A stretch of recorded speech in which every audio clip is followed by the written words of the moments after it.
നമസ്കാരം. ഫുക്രിയിലേക്ക് സ്വാഗതം. Kylian Mbappe എന്ന സൂപ്പർ താരത്തിൻ്റെ ഈ തവണത്തെ ലോകകപ്പ് അവസാനിച്ചിരിക്കുന്നു. അദ്ദേഹം ലോകകപ്പിലെ ഏറ്റവും മികച്ച ഗോൾ വേട്ടക്കാരനാകാനുള്ള റെക്കോർഡ് മറികടക്കാനാകാതെ, ലിയണൽ മെസ്സിയുടെ റെക്കോർഡ് മറികടക്കാനാകാതെയാണ് മടങ്ങിപ്പോകുന്നത്. അദ്ദേഹത്തിന് ഇപ്പോൾ 20 ഗോളാണ് മൊത്തം ലോകകപ്പിലായിട്ട് ഉള്ളത്. 3 ലോകകപ്പാണ് അദ്ദേഹം കളിച്ചത്. 2018, 22, ഇപ്പോൾ 26ലും ലോകകപ്പ് കളിച്ചു. 3 ലോകകപ്പിലായി 20 ഗോളാണ് അദ്ദേഹം നേടിയത്. ഇന്നത്തെ മത്സരത്തിൽ സ്പെയിനെതിരെ അദ്ദേഹത്തിന് ഗോൾ നേടാനേ കഴിഞ്ഞില്ല. യഥാർത്ഥത്തിൽ അദ്ദേഹം തീർത്തും നിറമങ്ങിപ്പോയി പോയ ഒരു മത്സരമായിരുന്നു സ്പെയിനെതിരെ സെമിഫൈനൽ. അതിൻ്റെ ഒരു ഫലം ഫ്രാൻസിൻ്റെ ഫലത്തിൽ കൂടി കാണാവുന്നതാണ്.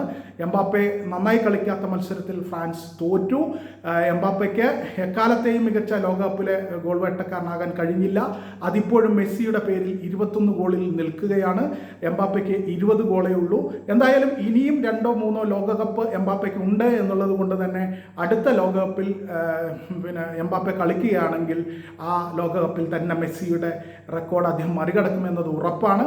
ഈ റെക്കോർഡ് നേട്ടം ഉണ്ടാക്കാനാകാതെ പോയത് താൽക്കാലികം മാത്രമാണ്. അടുത്ത ലോകകപ്പിൽ തീർച്ചയായും മെസ്സിയുടെ റെക്കോർഡ് അദ്ദേഹം മറികടക്കും എന്നത് നമുക്കൊക്കെ അറിയാവുന്ന കാര്യമാണ്. എന്തായാലും എംബാപ്പയ്ക്ക് ലോകകപ്പിൻ്റെ സെമിഫൈനലിൽ ഗുഡ് ബൈ പറയേണ്ടി വന്നിരിക്കുന്നു.